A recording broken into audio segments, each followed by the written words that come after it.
medical professional or high income earner dealing with credit card debt, practice debt, or even student loan debt, this episode of Wealth Prescription Weekly is for you.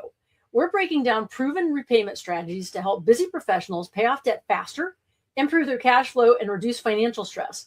We want to avoid those common money mistakes that keep you stuck in the debt cycle. Isn't it time to take control of your money and start moving forward so that you can get more life out of life?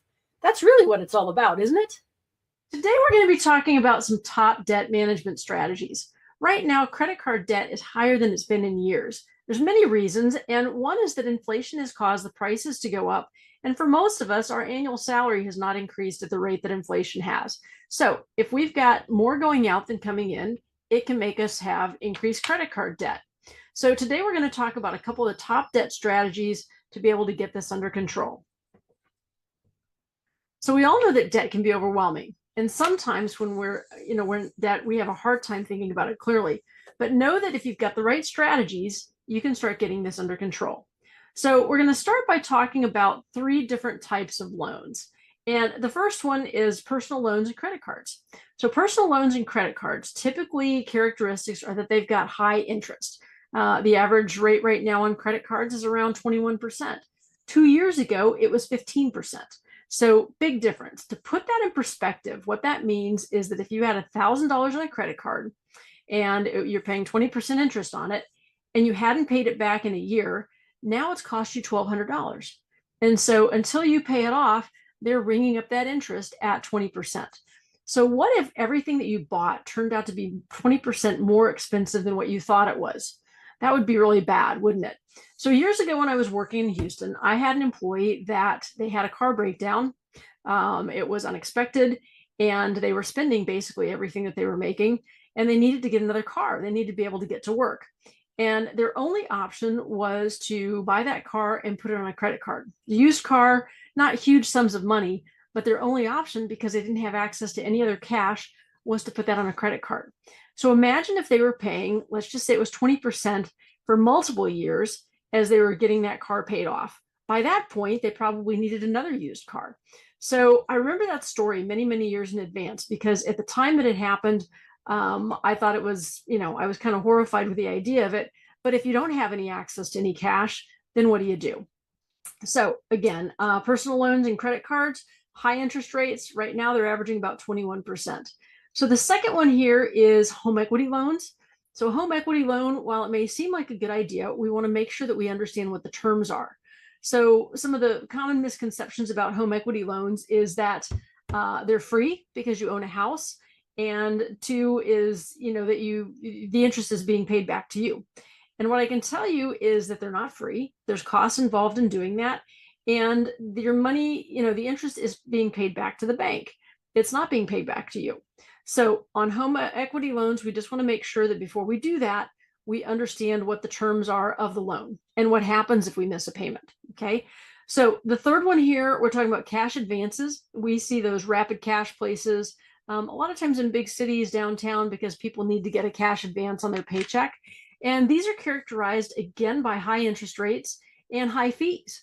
So if you're ever in a situation and you're looking at a cash advance, again, make sure that you understand the terms, because there can be fees involved and it can be very high interest rates if it's not paid back quickly. So again, I guess the theme in all 3 of these is making sure you understand the terms before you take it on. Okay, so next slide here, we're going to talk about the snowball method. So this is one of the more popular debt repayment strategies, and it's called the snowball method. Why is it called the snowball method? Well, just like a snowball, what you're trying to do is accelerate, build some momentum so that you can get this debt paid off, okay? And how this works is you're going to make a list of your debts from the smallest to the largest. This is the balances. So let's say you've got 3 credit cards. One's got $1,000 on it. One's got $5,000. One of it's got $7,000 on it. You're going to make a list. What is the smallest balance to the largest balance? And what we're going to do with the snowball method is we're going to make a minimum payment on all of the debts except for the smallest. Okay. So we're making minimum payments on this, on all of them, but the smallest. And on the smallest, we're going to apply any extra cash that we have towards paying off that smallest debt. Once that one's paid off, that would be the smallest snowball here on the left-hand side of the screen. Then we're going to move on to the next one up. Okay. Again, making minimum payments on the others, making any extra payments on the second. And that's the way it works. So we're trying to get each of those snowballs paid off. Now, what I would say on any of these, when we talk about making your minimum payments, I like having my credit cards. I've done this for years, that it's all set up on automatic payment. It's coming out of my checking account. It's coming out of the checking account where money is coming in, and it's the minimum. And there's a lot of people that will say, well, I think I'm going to be able to pay it off every month. And what we know is that things happen. And there's nothing worse than feeling like you wake up one morning and you go, oh, my payment was due yesterday.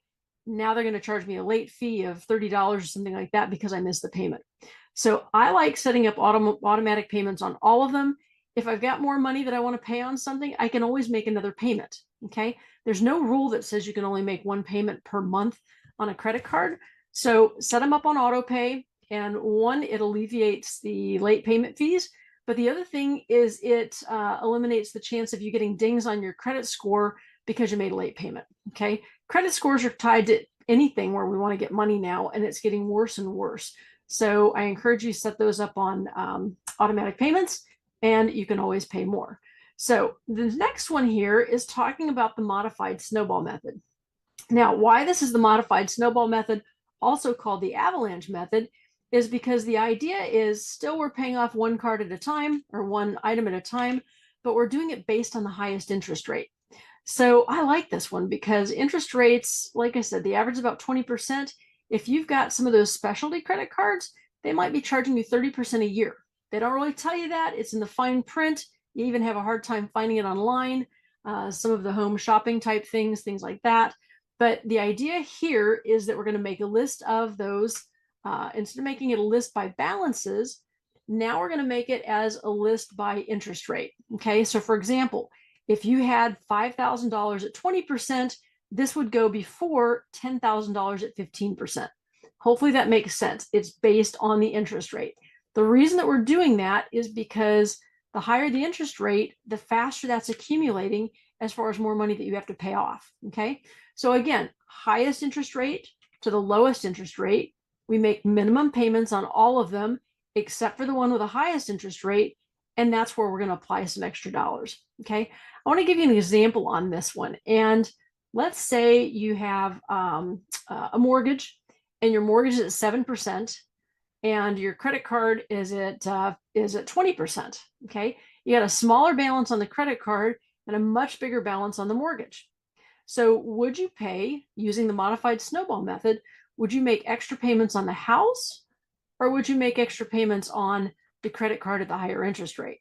Okay, and the answer is the credit card at the higher interest rate. All right, we'll have a whole nother segment about house payments and extra payments, that type of thing.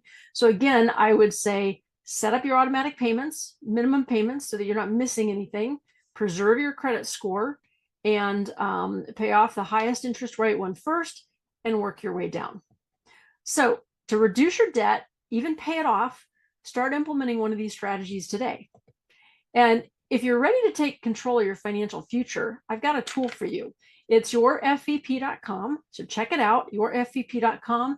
And it's a tool that I created that in 2 weeks, you can make 2 steps towards making your retirement dream a reality.